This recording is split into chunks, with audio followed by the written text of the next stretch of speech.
ஆவியானவரே நீர் எங்களோடு பேசுங்கப்பா. தகப்பனே, இந்த வார்த்தை ஆவியான் ஜீவனாயும் இருக்கிறது.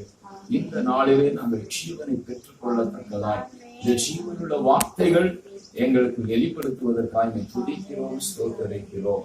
தகப்பனே, இந்த வேளையிலும் கூட இந்த வார்த்தை எங்கள் உள்ளத்துல பதியும்படியாக தேவன் கிருபை செய்வீராக. அதற்கு தடையாயிருக்கிற எல்லா காரியங்களை இயேசுராஜன் நாம் கற்றுகிறேன். எங்களுக்கு ஏக சிந்தனை ஒருவனாகிய பரிசுத்த ஆவியானவர் எங்களுக்கு அருள்வீராக. தகப்பனே, இந்த வேளையிலும் இந்த வார்த்தை மகிமை அடையட்டும். தகப்பனே, நீர் எங்களை ஆளுகை செய்ய வழிநடத்துங்க. பேசு அடியேனை மூடி மறைத்து நீர் வெளிப்படுத்துங்கப்பா.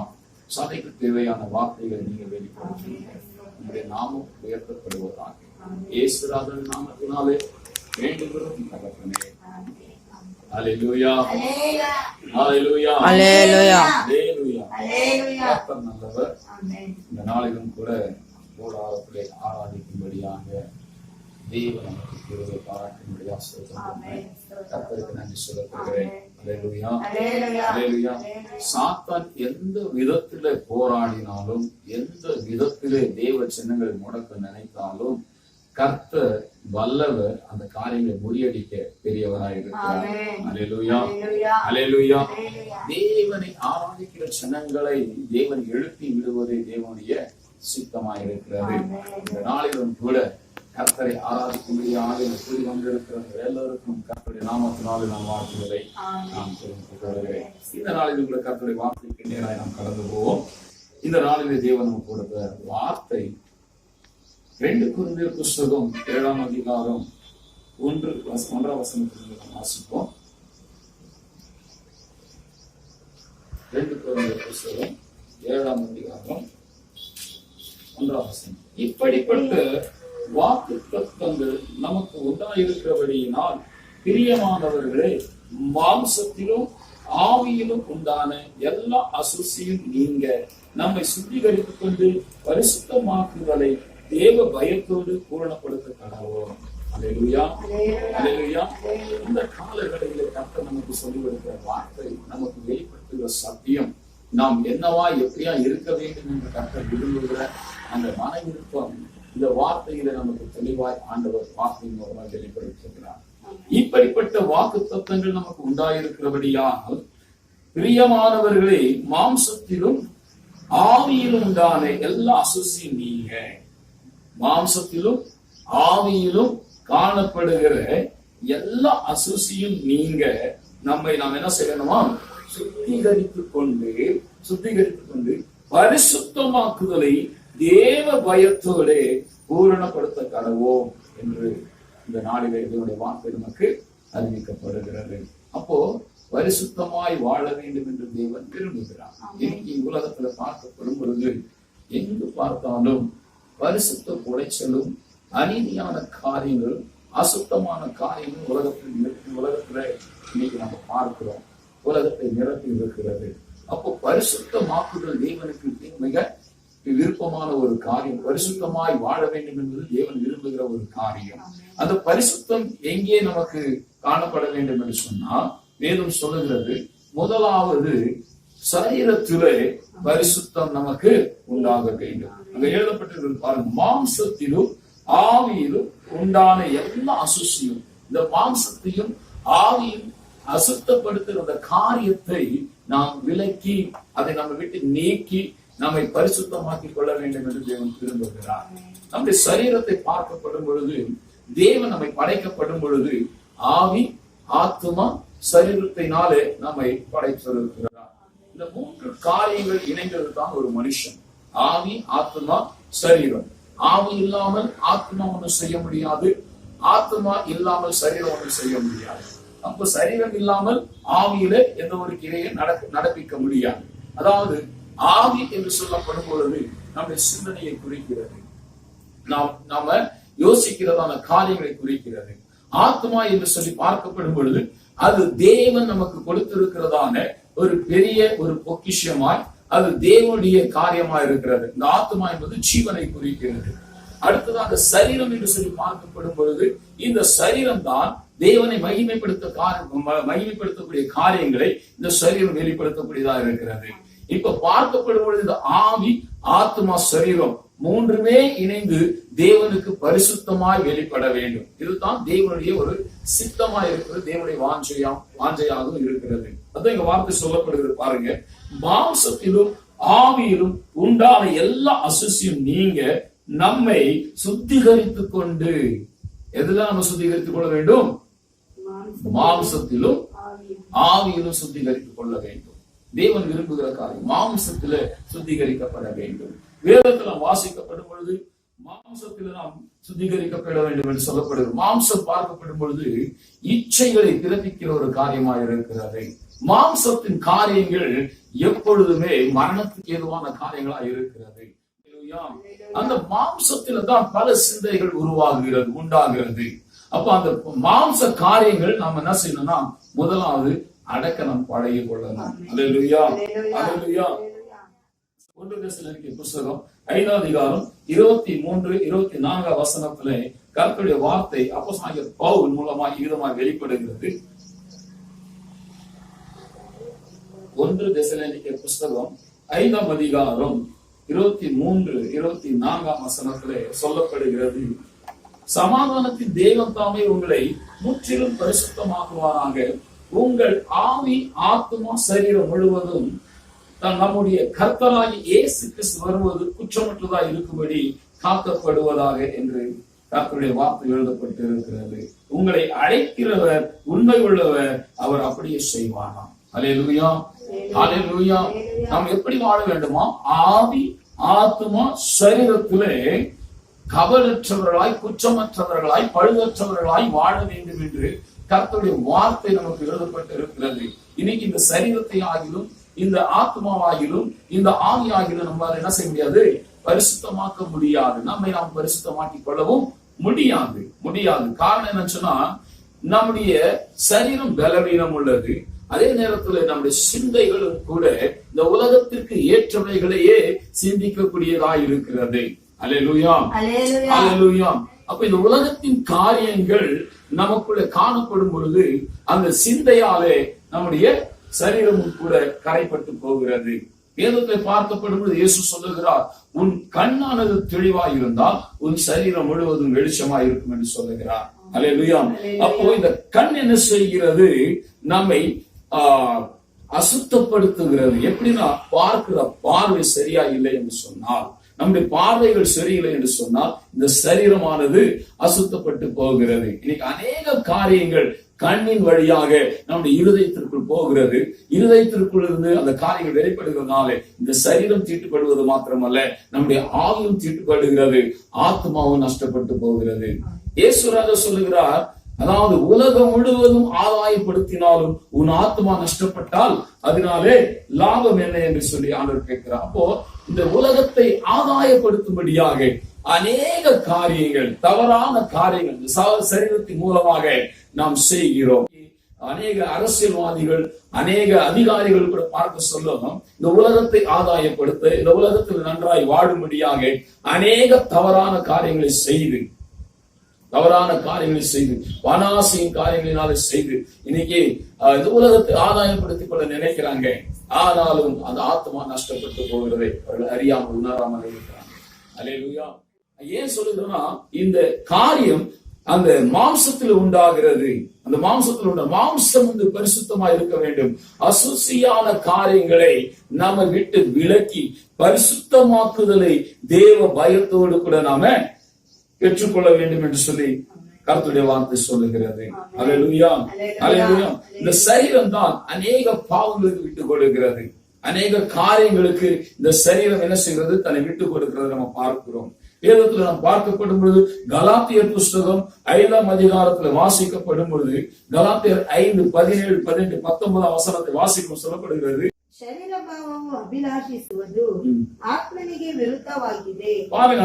இன்னும் நாம் சொல்லுகிறது என்னவென்றால், ஆவிக்கேற்றபடி நடந்து கொள்ளுங்கள், அப்பொழுது மாம்ச இச்சைகளை நிறைவேற்றாது இருப்பீர்கள்.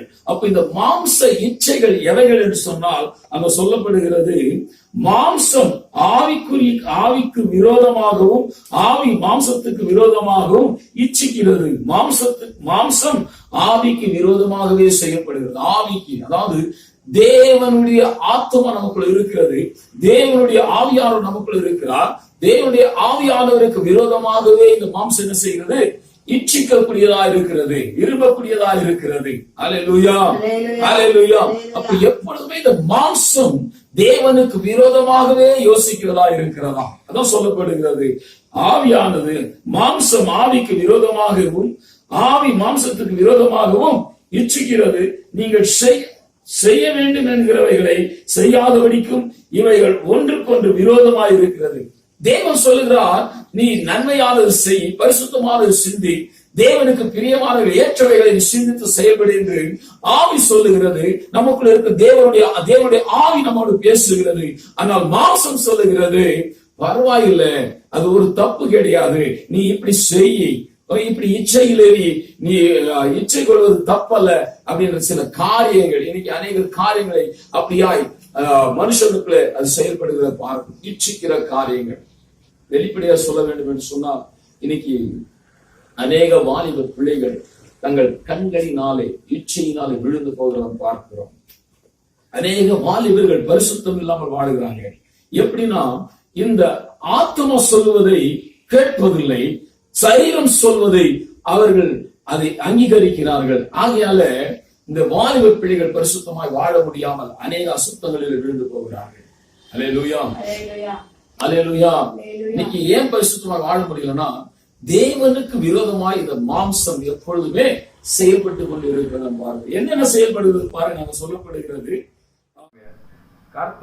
கர்த்தராகிய நான் பரிசுத்தராய் இருக்கிறபடியினாலே நீங்களும் எனக்கேற்ற பரிசுத்தவான்களாய் இருக்க வேண்டும், எனக்கேற்ற பரிசுத்தவான்களாய் இருப்பீர்களாக என்று கர்த்தர் சொல்லுகிறார். நீங்கள் என்னுடையவர்களாய் இருக்கிறீர்கள், மற்ற ஜனங்களை விட்டு பிரித்தெடுத்தேன் என்று சொல்லுகிறார்.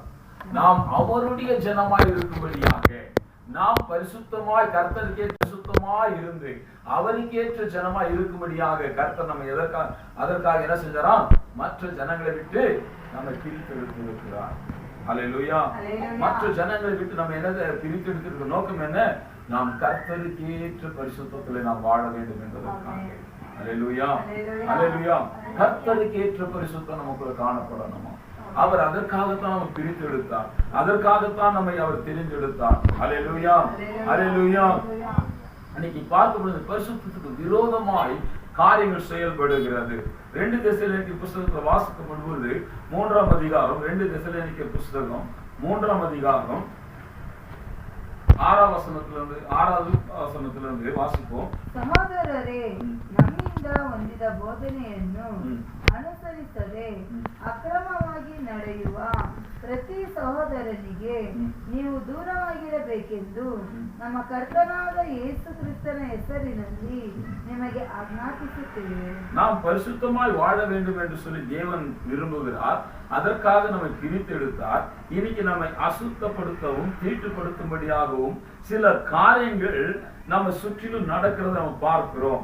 அதுல ஒரு காரியம் தான் நீங்க பார்க்க 2 தெசலோனிக்கேயர் புத்தகம் 3ஆம் அதிகாரம் 6 வாசிக்கும் சொல்லப்படுகிறது. மேலும் சகோதரரே, எங்கள் இடத்தில் ஏற்றுக்கொண்ட முறையின்படி நடவாமல் ஒழுங்கற்ற நடக்கிற எந்த சகோதரனை நீங்கள் விட்டு விலக வேண்டும். நம்ம கூடவே இருப்பாங்க, நம்ம கூடவே இருந்து என்ன செய்வாங்க? நமக்கு அறியாமலேயே நமக்கு சாதகமாய் நமக்கு ஏற்ற வண்ணமாய் பேசி நம்மை அந்த பாவத்திலும் அசுத்தமான காரியங்களிலும் நம்மை அவங்க கொண்டு போய்விடுவாங்க. அப்படிப்பட்ட ஒழுங்கற்ற ஜனங்களை விட்டு என்ன செய்யணுமா? நாம விலகி போக வேண்டும் என்று வேதம் சொல்லுகிறது. சங்கீதம் 1ஆம் அதிகாரத்தில் வாசிக்கப்படும் பொழுது தாவீது அதைத்தான் சொல்லுகிறார்.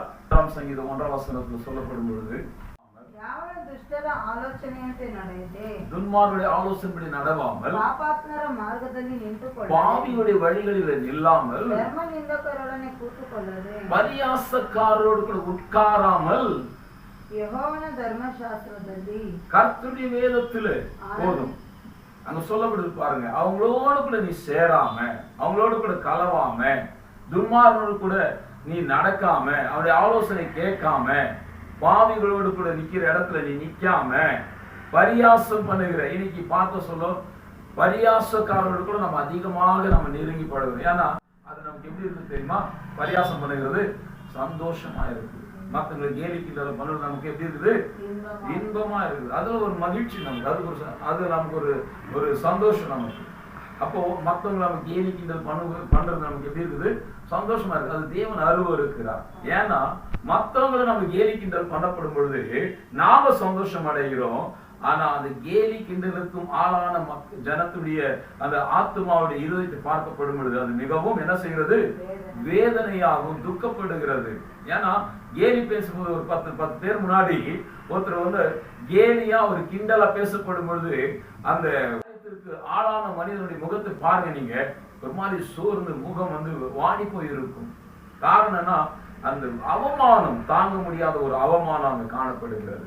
அப்போ அப்படிப்பட்டவர்களோட நீங்க கலவாதீங்க. இன்னைக்கு நம்முடைய காரியம் எங்க இருக்குதுன்னா அப்படிப்பட்டவர்களோடு தான் அதிகமாய் நம்முடைய அந்த உறவு, அந்த காரியங்கள், ஐக்கியங்கள் காணப்படுகிறது. அதுதான் இங்க பவுல் சொல்லப்படுகிறது. அப்படிப்பட்ட முறைகேடாய் நடக்கிற அந்த பிள்ளைகள், ஒழுங்கற்ற பிள்ளைகளை விட்டு நீங்க என்ன செய்ய? விலகி போங்க. அப்படி நீங்க விலகி போகிறதுனால என்ன ஆகுறது? உங்கள் ஆத்மாவை நீங்க என்ன செய்கிறீங்க?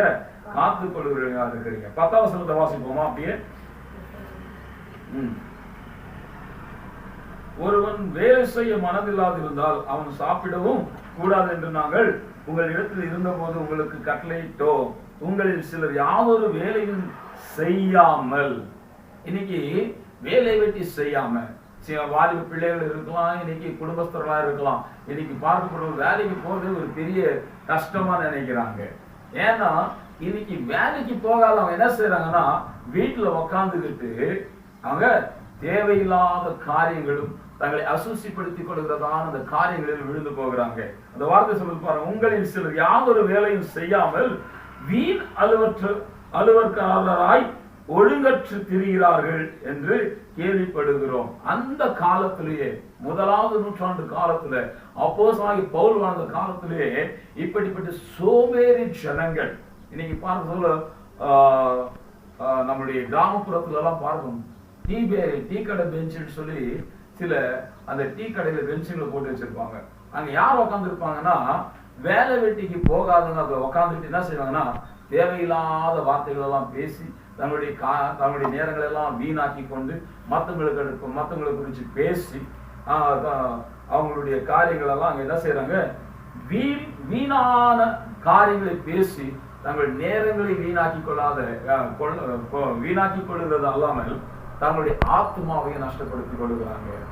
குடும்பத்தையும் சரியா கவனிக்கிறது இல்லை, குடும்பத்திற்கு தேவையான காரியங்களும் அவங்க பார்க்கறது இல்லை. கடைசியில் அங்க என்ன நடக்குதுன்னா தங்களுடைய நேரங்களை வீணாக்கி தங்களுடைய ஆத்மாவை நஷ்டப்படுத்திக் கொள்கிறத பார்க்கிறோம். அதான் சொல்லப்படுகிறது அந்த வார்த்தை பாருங்க, வீணாய் திரிகிறார்கள், வீணாக திரிகிறாங்க. வீணாய் திரிகிறது எது தெரியுமா? நாய். வீணாய் திரிகிறது ரோடா திரிகிறது நாய். ஆனா அந்த நாயை போல தங்களை வீணாக்கி கொள்ளுகிறாங்க. இன்னொன்னு வீணாய் திரிகிறது எது தெரியுமா? சாத்தான். வீணாய் திரிகிறது எது சொல்லு? சாத்தான். அவனுடைய நோக்கம் என்ன தெரியுமா? அங்க இங்க திரிஞ்சு எந்த மனுஷன் கிடைக்கிறான் முழுவதும் சொல்லி அவன் சுத்தி திரிஞ்சு கொண்டே இருக்கிறான். வேதத்துல யோக புத்தகத்துல பார்க்கிறோம், தேவ சன்னிதானத்துல சாத்தான் போய் இருக்கிறான். ஆண்டவர் கேட்கிறார், எங்க இருந்து வருகிறாய் அப்படின்னு கேட்கப்படும். அந்த சாத்தான் என்ன சொல்றான்? பூமி எங்கும் சுற்றி திரிகிறோம். அவனுக்கு எந்த வேலையும் இல்லை, சுத்தி திரிதான் வேலை, சுற்றி திரிதான் வேலை. அது போல நாம் இருக்கக்கூடாது. நமக்கு தேவன் சில காரியங்களை கொடுத்து இருக்கிறார், சில பொறுப்புகளை கொடுத்து இருக்கிறார். வாலிப பிள்ளைகளா இருக்கலாம், சிறு பிள்ளைகளா இருக்கலாம், குடும்ப தலைவனா இருக்கலாம், குடும்ப தலைவியா இருக்கலாம். எல்லாருக்கும் ஒரு பொறுப்பு இருக்கிறது, ஒரு வேலை என்கிறது ஒரு காரியம் இருக்கிறது. குடும்ப தலைவனா அவன் குடும்பத்தை பராமரிக்கணும், பிள்ளைகளுடைய காரியங்களை பார்க்கணும். குடும்ப தலைவியா குடும்பத்தை ஒழுங்குபடுத்தணும், பிள்ளைகளை சீர்படுத்தி வளர்க்கணும். இப்படி சில காரியங்கள் ஒவ்வொருவருக்கும் கொடுக்கப்பட்டிருக்கு. வாலிப பிள்ளைகளா பரிசுத்தமாய் வாழணும், பெற்றோர்களுக்கு கீழ்ப்படிந்து நடக்கணும், அவங்க வாழ்க்கையில முன்னேறி செல்லக்கூடிய காரியங்களிலே தங்கள் சிந்தனைகளை செலுத்தி அவங்க முன்னேறி செல்லணும். இப்படி எல்லாருக்கும் தேவன் சில காரியங்கள் கொடுத்து இருக்கிறார். ஆனாலும் இந்த பிசாசன் அவங்க என்ன செய்யறான்? வஞ்சித்து வீண் அலுவலக காரியங்களிலே அவங்களை ஈடுபடுத்தி ஒரு வேலையை செய்யக்கூடாதபடி முடக்கி சோம்பலாக்கி வீணாய் திரியும்படியா செய்கிறான். இதனால என்ன நடக்குது? குடும்பத்துல பிரச்சனை, போராட்டம், அசுத்தமான காரியங்கள், இப்படி பல காரியங்கள் குடும்பத்தில் காணப்படுகிறது. அதான் பவுல் எழுதுகிறார், வீண் அலுவல் காரியங்களிலே தங்களை ஒழுங்கற்றவர்களாய் திரிகிறார்கள் என்று சொல்லப்படுகிறது எழுதுகிறார். அப்ப இந்த ஒழுங்கற்ற காரியங்கள், இந்த பரிசுத்தமாக்குதலை தேவன் விரும்புகிறார். பார்க்கப்படாத சொல்லப்படுகிறது. அப்போ இந்த அசுத்தமான காரியங்களை விலக்கி நாம் தேவனுக்கு பரிசுத்தமாய் நாம ஒழுங்காய் வாழ வேண்டும் என்று தேவன் விரும்புகிறார். அது எதற்காக தெரியுமா? தேவனுக்கு ஏற்ற பரிசுத்தமாய் நாம் வாழ வேண்டும் என்று தேவன் விரும்புகிறார். அதே போல பார்க்கப்படும் பொழுது 1 தெசலோனிக்கேயர் புஸ்தகத்துல 5ஆம் அதிகாரம் 23-24 வசனத்தை வாசிக்கப்படுகிறது. அங்க சொல்லப்படுகிறது, ಶಾಂತಿದಾಯಕನಾದ ದೇವರು ತಾನೇ ನಿಮ್ಮನ್ನು ಪರಿಪೂರ್ಣವಾಗಿ ಪವಿತ್ರ ಮಾಡಲಿ. ஆமென், அல்லேலூயா. நம்மை பரிசுத்தமாக்குறது யாருன்னு சொன்னா பரிசுத்த ஆவியானவர், பரிசுத்த தேவனாகிய கர்த்தர். அல்லேலூயா.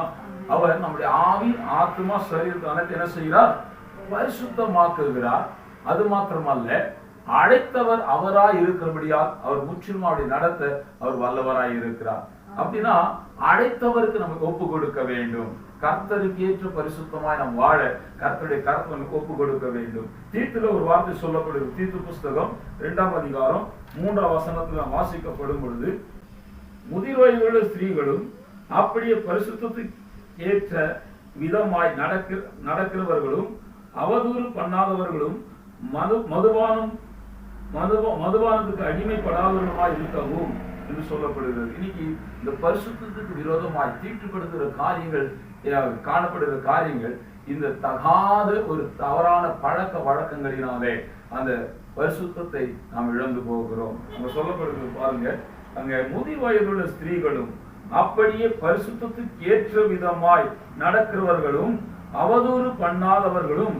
அப்படி பரிசுத்தத்துக்கு ஏற்றவனமாய் நடக்கிறவர்கள் எப்படி இருக்கணுமோ அவதூறு பண்ணாதவர்களாய் இருக்க வேண்டும் என்று சொல்லுவோம். அவதூறுனா ஒருத்தர் மேல ஒருத்தர் கோல் முட்டி பேசுகிற சில காரியங்கள், ஒருத்தர் மேல ஒருத்தர் பழி சாட்டுகிற காரியங்கள். இன்னைக்கு இந்த காரியங்கள் வருகிறதுனால நம்முடைய ஆத்மாவில பலன் இழந்து போகிறோம். அல்லேலூயா, அல்லேலூயா. இந்த ஆத்மாவில பலன் இழக்க செய்கிற காரியங்கள், அது மாத்திரமல்ல, அந்த காரியங்களோடு கூட இன்னொரு காரியம், தங்களுடைய சரீரத்தை இன்பத்திலே சீராட்ட வேண்டும் என்று சொல்லி அந்த கொஞ்ச நேர சுகத்துக்காக அவங்க என்ன செய்யறாங்க? மதுபானத்திற்கு அடிமையாய் போகிறாங்க. அதான் சொல்லப்படுறாங்க பாருங்க, அவதூறு பண்ணாதவர்களும் மதுபானத்திற்கு அடிமைப்படாதவர்களுமாய் இருக்கவும். அப்போ நாம் பரிசுத்தமா வாழணும்னு சொன்னா இந்த தவறான இந்த பழக்க வழக்கங்கள் நம்மளே காணப்படாதபடிக்கு நம் சரீரத்தை நாம் காத்துக் கொள்ள வேண்டும். அல்லேலூயா, அல்லேலூயா. இதுதான் தேவனுக்கு ஒரு சித்தமான ஒரு காரியம். தெசலோனிக்கேயர் புஸ்தகத்துல வாசிக்கப்படும் பொழுது 1 தெசலோனிக்கேயர் புஸ்தகம் 4ஆம் அதிகாரம் 3 இருந்து வாசிப்போம். தேவனுடைய சித்தம் என்னவென்றால் சுத்தராகி ಇರಬೇಕೆಂಬುದೇ, நாம் பரிசுத்தமா இருக்க வேண்டும் என்பதே தேவனுடைய சித்தம். ஆகையால் ಆದರಕ್ಕೆ ದೂರವಾಗಿರಬೇಕು.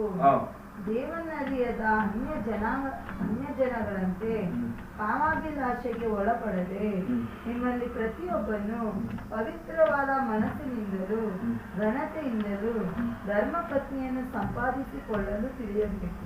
ஆமென், அல்லேலூயா. இங்க சொல்லப்படுது பாருங்க, 1 தெசலோனிக்கேயர் புத்தகம் 4 இருந்து 4ஆம் அதிகாரம் 3 இருந்து 8 வாசிக்கப்படும் பொழுது, நீங்கள்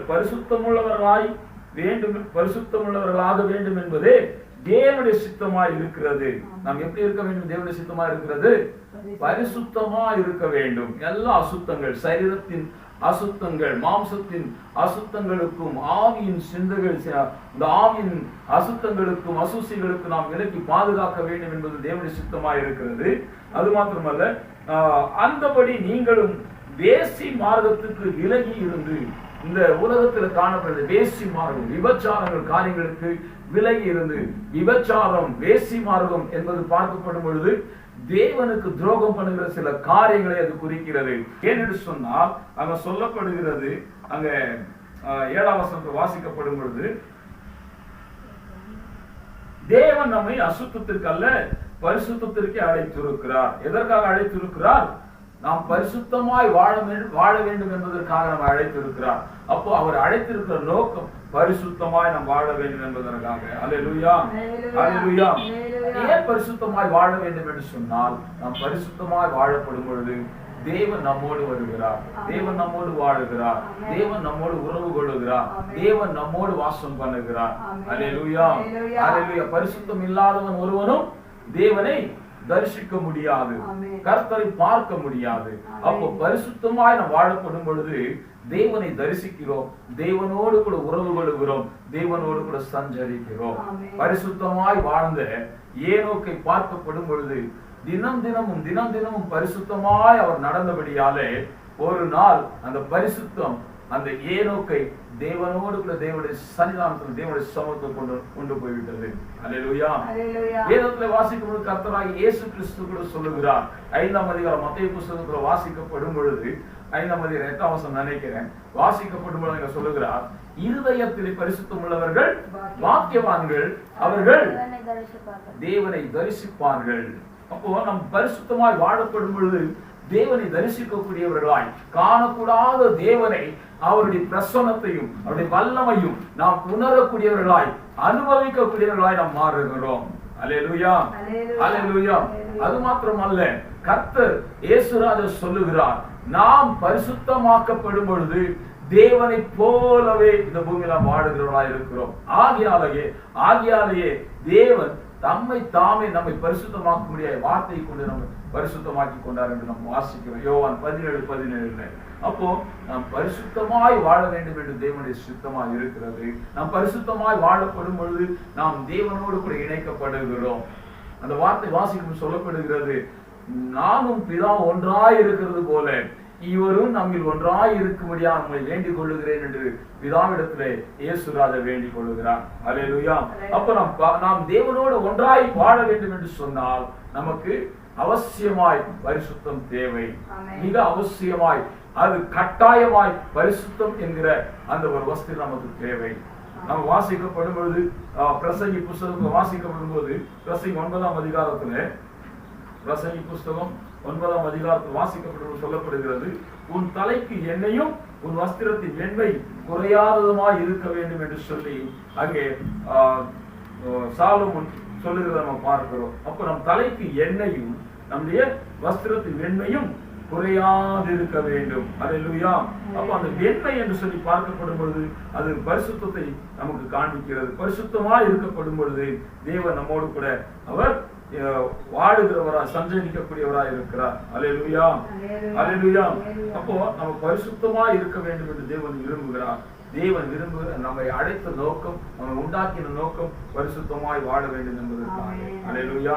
9:8 வாசிக்கும் பிரசங்கில் சொல்லப்படுகிறது, உன் வஸ்திரம் எப்பொழுதும் வெள்ளையாய் இருக்க வேண்டும். நமக்கு கொடுக்கப்பட்டிருக்கிற அந்த வஸ்திரம் நீதியின் வஸ்திரம், கர்த்தர் நமக்கு போத்திருக்கிறதான அந்த வஸ்திரம் எப்பொழுதுமே வெண்மையா இருக்க வேண்டும். இன்னைக்கு நம்ம ஒரு வெள்ளங்கி நம்ம தரித்துக் கொள்வோம்னு சொன்னா அதை கரைப்படாதபடிக்கு அதிகமாக காத்துக் கொள்கிறோம் இல்லையா? ஏன்னா கரைப்பட்டு போனா அந்த கரை என்ன ஆகாது, நீங்குறது இல்லை, அது அந்த கரை போவதில்லை. அந்த கரை அந்த அந்த வெண்ணங்கில எப்பொழுதுமே அது கரையாகவே காணப்படும். எவ்வளவுதான் எந்த விதமான ஒரு டிட்டர்ஜென்ட் போட்டு நம்ம அதை கழுவினாலும் தோச்சாலும் அந்த கரை மட்டும் என்ன செய்யறதுல போகவே போகாது. அதே போலதான் கர்த்தர் நமக்கு கொடுத்திருக்கிற அந்த பரிசுத்தத்தை நாம் கரைப்படாதபடிக்கு காத்துக்கொள்ள வேண்டும். கரைப்படாதபடிக்கு காத்துக்கொள்ள வேண்டும். அப்படி காத்துக்கொள்ளப்படும் பொழுது தேவனுடைய அந்த கிருபைகளை நாம் பெற்றுக் கொள்கிறோம். தேவனோடு கூட வாழ நமக்கு அந்த கிருபை உண்டாகிறது. அல்லேலூயா. வேதம் சொல்லுகிறது, இன்னைக்கு உலகத்தையும் உலகத்தின் ஜனங்களையும் கரைப்படுத்தி இருக்கிற அந்த காரியம் சரீர சிந்தைகள் இன்னைக்கு கரைப்படுத்தி காணப்படுகிறது. ஆகியால ஜனங்களுடைய ஆத்துமாக்கள் இன்னைக்கு கொள்ளை பொருளாய் நஷ்டப்பட்டு போகிறது. அவரான சிந்தனைகள், கர்த்தருக்கு விரோதமாய் செயல்படுகிற அந்த காரியங்கள், அவதூறான வார்த்தைகள், இன்னைக்கு வாலிப பிள்ளைகளா இருக்கலாம், சிறு பிள்ளைகளா இருக்கலாம், கணவன் மனைவிக்குள்ள காணப்படும் உறவுகளாக இருக்கலாம், இன்னைக்கு தவறான காரியங்கள் சிந்தைகளில் தோன்றப்பட்டு இன்னைக்கு தெய்வத்துக்கு விரோதமாக செயல்பட்டு சிந்திக்கிறதுனால இன்னைக்கு அவங்க வாழ்க்கையெல்லாம் இன்னைக்கு பார்க்கப்படும் பொழுது ஒரு ஆசீர்வாதமாக இல்லாமல் ஒரு நல்வாழ்க்கை வாழ முடியாமல் குடும்பத்துல எப்ப பார்த்தாலும் பிரச்சனையோடு போராட்டங்களோடு கூட இன்னைக்கு ஒவ்வொரு குடும்பங்களும் காணப்படுகிறது, வாழ்ந்து கொண்டு இருக்கிறாங்க. இன்னைக்கு அந்த பரிசுத்தத்தை நாம் பெற்றுக் கொள்ளப்படும் பொழுது, பரிசுத்தத்துல நாம் வளரப்படும் பொழுது தேவனோடு கூட நாம் வாழுகிறோம். 1 அங்க 5ஆம் அதிகாரம் 23ஆம் வசனத்துல சமாதானத்தின் தேவன் ஒரு யாரா இருக்கிறாரு? சமாதானத்தின் தேவன். அவர் தாமே நம்மோடு வரப்படும் பொழுது அந்த சமாதானம் குடும்பத்தில் காணப்படுகிறது. அவர் நம்மிடத்துல வரப்படும் பொழுது அந்த ஆவி, ஆத்மா, சரீரம் முழுவதும் கூட எப்படி காக்கப்படுகிறதா? குற்றமற்றதாய் காக்கப்படுகிறதா. இந்த காலவேளையில நம்முடைய ஆவி, ஆத்மா, சரீரத்தை எவ்விதத்திலும் நாம் கரைப்படுத்திக் கொள்ளாதபடிக்கு எச்சரிக்கையாய் தேவ பலத்தோடு தேவ வார்த்தையை கொண்டு பரிசுத்தமாக்கிக் கொள்ள நாம் எப்பொழுதும் வேதத்தை வாசிக்கக்கூடியவர்களாகவும் தேவனுடைய சமூகத்தில் செபிக்கக்கூடியவர்களாகவும் ஆவியின் வல்லமையை பெற்று அனுதினமும் ஆவியிலே நிறைந்து வாழக்கூடியவர்களாகவும் இந்த காலவேளை ஆயத்தப்படுத்திக் கொள்ளுவோம். அல்லேலூயா, அல்லேலூயா. வரப்படும் பொழுது நம்முடைய ஆவி, ஆத்மா, சரீரம் இது 3 குற்றமற்றதாய் காணப்பட வேண்டும். இதுல ஒன்று அது பழுதற்று போனாலும் கூட நாம் தேவனுடைய ராஜ்யத்திலே பிரவேசிக்க முடியாது. ஏன்னு சொன்னா இது 3 தேவனிடத்துல போய் சேரணும். ஒருவேளை சரீரம் பாவம் செஞ்சிடுச்சு, சரீரம் மண்ணுக்கு போகட்டுமே அப்படின்னு நம்ம நினைச்சோம்னா, சரீரத்தை பாவத்தை செய்ய தூண்டின காரியம் எது என்றால் ஆவி. இந்த ஆவிதான் ஜீவன். இந்த ஜீவன் அது பாவத்திற்கு அது இடம் கொடுத்து விட்டபடியால் சரீரம் மண்ணுக்கு போகிறது. இந்த ஜீவன் எங்கே போகிறது? நரகத்திற்கு போகிறது. அல்லேலூயா. இந்த ஆத்மா நரகத்திற்கு போய்விடாதபடிக்கு காக்கப்பட வேண்டும். இந்த ஜீவன் காக்கப்பட வேண்டும். அல்லேலூயா. அதுதான் தேவன் விரும்புகிறார். இந்த 3 நஷ்டப்பட்டு போகாதபடிக்கு பாதுகாக்க ஒவ்வொரு நாளும் வசனத்தினாலும் வார்த்தையினாலும் ஜபத்தினாலும் ஒவ்வொரு நாளும் பரிசுத்தமாக்கிக் கொள்ள வேண்டும். அல்லேலூயா. நன்றி தகப்பனே, பரிசுத்த ஆவியானவரே, இந்த நல்ல நேரத்திற்காக உம்மை நாங்கள் துதிக்கிறோம், ஸ்தோத்தரிக்கிறோம் தகப்பனே. இந்த கால வேளையிலே நீர் எங்களுக்கு வார்த்தைக்காக நன்றி அப்பா. தகப்பனே, எங்கள் சரீரம் எங்கள் ஆவியும் அசுசிப்படாதபடிக்கு தகப்பனே பரிசுத்தமாய் காக்கப்பட தேவ பயத்தோடு கூட அந்த பரிசுத்தமாக்குதலை நாங்கள் தகப்பனை பெற்றுக்கொள்ள இந்த காலவேளைகளை ஒப்புக் கொடுக்கிறோம். அநேக நேரங்களிலே எங்கள் சிந்தைகளினாலே நாங்கள் பாவத்தில் விழுந்து விடுகிறோம் தகப்பனே. சிந்தை சரீரத்துக்குள் செயல்படுகிறதுனாலே இந்த சரீரமும் பாவ இச்சைகளுக்குள் விழுந்து விடுகிறது தகப்பனே. எங்கள் வாய்களும் வார்த்தைகளையும் கூட பாவத்திற்கு நாங்கள் விட்டு விடுகிறோம் தகப்பனே. இந்த நாளிலே என் தகப்பனே, நீர் எங்களை அழைத்த நோக்கம் உம்முடைய சித்தத்தை எங்களுக்கு வெளிப்படுத்தினீரே தகப்பனே. நாங்கள் பரிசுத்தமாய் இருக்க வேண்டும் என்பதே என் தகப்பனுடைய சித்தமாய் இருக்கிறபடியால் நீர் உம்மை தாமே எங்களை பரிசுத்தமாக்கும்படியாக வசனத்தை கொண்டு பரிசுத்தமாக்கி கொண்டீரே தகப்பனே. இந்த காலவேளையிலே நாங்கள் உணர்கிறோம் தகப்பனே. அப்பா தகப்பனே, உமக்கேற்ற பரிசுத்தமாய் வாழ எங்களை ஒப்புக் கொடுக்கிறோம். எங்கள் கண்களை, எங்கள் ஒவ்வொரு அவயங்களையும், எங்கள் வாயின் வார்த்தைகளையும், எங்கள் செடிகளையும், சிந்த மண்டலங்களையும் உங்களுடைய கரத்தில் ஒப்புக் கொடுக்கிறோம் தகப்பனே. பரிசுத்தப்படுத்துங்க. பரிசுத்தம் இல்லாமல் உங்களுடைய பிரசன்னத்தை நாங்கள் உணர முடியாது. பரிசுத்தம் இல்லாமல் என் தகப்பனே உம்மை நாங்கள் தரிசிக்க முடியாது. பரிசுத்தம் இல்லாமல் நாங்கள் உங்களுடைய ராஜ்யத்திற்குள் பிரவேசிக்க முடியாது தகப்பனே. அப்பா இந்த வேளையிலே அந்த பரிசுத்தமாக்குதலை தேவ பயத்தோடு கூட நாங்கள் பெற்றுக்கொள்ள இந்த கால வேளையை ஒப்பு கொடுக்கிறோம், அர்ப்பணிக்கிறோம் தகப்பனே. ஆமென்யா. சரீரத்தின் காரியங்களை நாங்கள் நிறைவேற்றாதபடிக்கு, மாம்சத்தின் இச்சைகளை நாங்கள் நிறைவேற்றாதபடிக்கு, ஆவிக்கேற்றபடி ஆத்துமா வாழ்ந்திருக்கும்படியாக ஆவியானவர் தாமே எங்களை வழி நடத்துவீராக. மாம்ச சிந்தை மரணம் என்று சொல்லப்பட்டிருக்கிறதே, அந்த மரண சிந்தையை இயேசு ராஜாவின் நாமத்தினால் எங்களை விட்டு நீக்குகிறோம். ஒழித்து போடு இயேசு நாமத்தினாலே. ஆவின் சிந்தை ஜீவனும் தகப்பனே அப்பா ஸ்தோத்திரம் சமாதானமாய் இருக்கிறதே. இந்த காலங்களிலே ஆவியின் சிந்தை எங்களை நிரப்பட்டும். மாம்ச சிந்தை இயேசு ராஜாவின் நாமத்தினாலே நிர்மலமாக்குகிறோம். இந்த காலங்களில தகப்பனே வாலிப பிள்ளைகளுக்காக ஸ்தோத்திரம் பண்ணுகிறோம். வாலிப பிள்ளைகளை அநேக இச்சையின் காரியங்கள் சிந்தை மண்டலத்தில் தோன்றி வாலிபர்களை தகப்பனே அசுத்தப்படுத்துகிற காரியங்கள் இயேசு ராஜாவின் நாமத்தில் அப்புறப்படுத்துகிற பெருமையின் ஆவிகள் நீங்க குடும்பங்களிலும் தகப்பனே அப்பா ஒவ்வொரு வாலிப பிள்ளைகளுக்கும் எழும்பி இந்த நாளிலே நீதியை நிறைவேற்ற கூடாதபடிக்கு அந்த பெருமையானது அவளை கட்டி வைத்திருக்கிற அந்த காரியங்களை இயேசு ராஜாவின் நாமத்தினாலே நீக்குகிறேன். அந்த பெருமையின் ஆவியை கட்டி நிர்மூலமாக்குகிறேன். அவதூறான வார்த்தைகள், அசுத்தமான வார்த்தைகள் பேசுகிற அந்த காரியங்கள் இயேசு ராஜாவின் நாமத்தினால் இனி எங்கள் வாயிலிருந்து புறப்படாதபடிக்கு அந்த கிரியைகளை அழிக்கிற இயேசு ராஜாவின் நாமத்தில் இயேசு ராஜாவின் நாமத்தினால் எல்லா ஆவியிலே காணப்படுகிற சிந்தை மண்டலத்தில் காணப்படுகிற அசுத்த கிரியைகளை நசரேயனாகிய இயேசு ராஜாவின் நாமத்தினால் கட்டி சபித்து நிர்மூலமாக்குகிறோம்.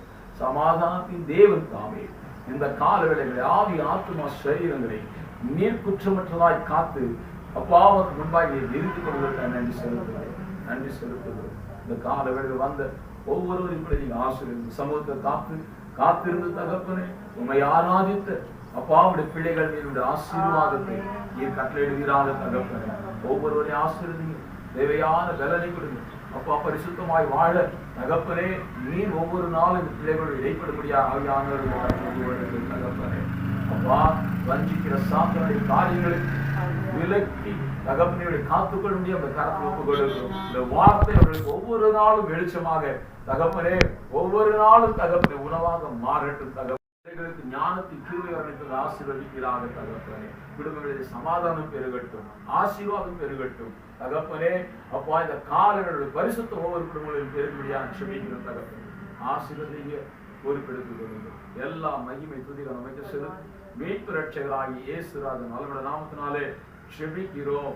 எங்கள் செபத்தை கேட்ட பரலோக நல்ல தகப்பனே. என் ஆத்துமாவே கர்த்தரை ஸ்தோத்திரி, என் முழு உலகமே